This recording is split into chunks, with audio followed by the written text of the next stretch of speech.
Around 300,000 people in Ireland are affected by depression at any given time. Less than a quarter of these receive adequate help. Worldwide, 1 million people commit suicide every year.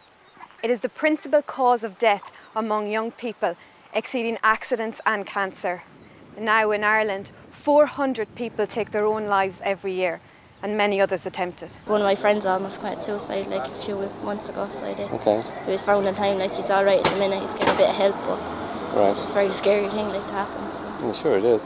And, you know, how was he found, or was it just an accident? By friends. Just by friends, by Yeah, accident? friends. He was having a hard time with his dad at home. Right. And he just thought there was another way out and just tried it, but he was caught in time. So. And he hadn't been telling any of his friends? No, they kind of had a fair idea about what going on, but they didn't know to what extent. Like. Yeah. Some students see suicide as a viable way out, but most don't, thanks be to God.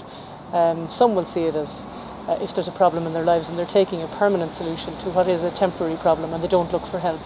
I don't know what drives young people to that ultimate despair and to terminate their own lives just when they're at the peak of it.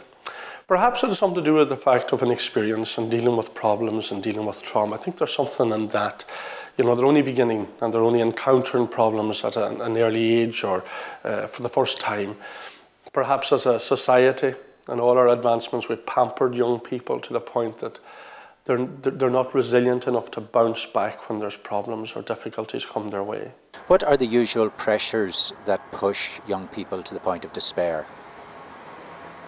I think there are a huge number of pressures on young people, from family pressures to exams to getting jobs, the future. And again, I think this loneliness of not having that spiritual awareness or that spiritual warmness to turn to in times of crisis. Schooling now is the main thing. You know, getting a good high education. Like I'm out of school now for 5 years. Like, you know, and when I was going to school, there was no interest in school or getting results. It didn't bother them. Like, but now everyone seems to be really results uptight crazy, and a lot of pressure on them. Getting depressed and upset just because they get bad results. Or, you know, it's a lot more pressure. Just trying to get through school, like even after school or college, just trying to make it just through school, secondary school, like, because it's really hard, like. So just trying to get through that, and then most people just don't know what they're doing after school. If you don't get on well in school, it's bullying and stuff like that. And do you bully in school, do you? Yeah, there's and for like being into stuff like rock music and stuff like that.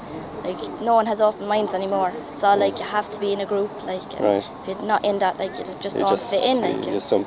You're nobody. Like, no one's acceptable of difference anymore. Well, there certainly seems to be some lack of hope there, even though there are probably more opportunities and more jobs than ever before. People certainly it seems to be the lack of a spiritual hope, I think, more than the physical of getting jobs and getting education. A lot of things just mess up your life, like, and I don't know. So there's nothing to do. There's nothing really to look forward to, because like, if you don't have a good teenage years, like, you're gone, and it's usually when it happens, like, it's during your teenage years.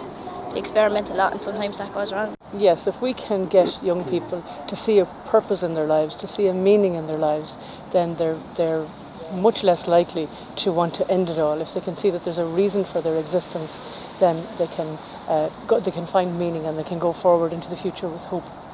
If we can let them know that they're that they're a unique, unrepeatable act of God's love, if they can know that we're so important that Jesus Christ died for them, if they know they're so important that there was a purpose and a plan for their lives, then we're giving them a meaning for their life, and we're supporting them in that way. One of the main values that I would always try to impart is to sit down and think about your life and give yourself, what meaning has your life got?